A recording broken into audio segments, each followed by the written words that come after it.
بسم الله الرحمن الرحيم فإن آمنوا بمثل ما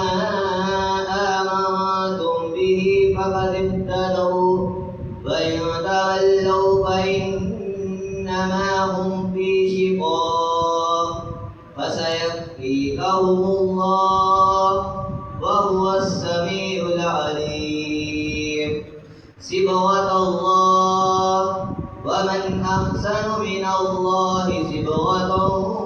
ونحن له عابدون قل أتحاجوننا في الله وهو ربنا وربكم ولنا أعمالنا ولكم أعمالكم ونحن له مخلصون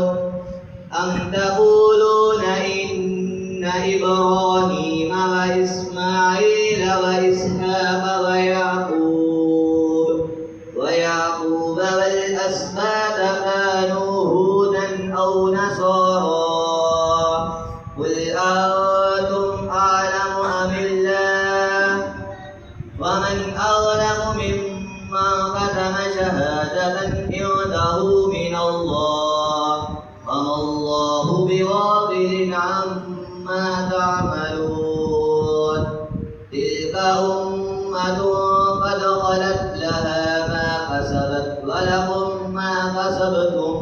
ولا تسألون عما كانوا يعملون صدق الله العظيم.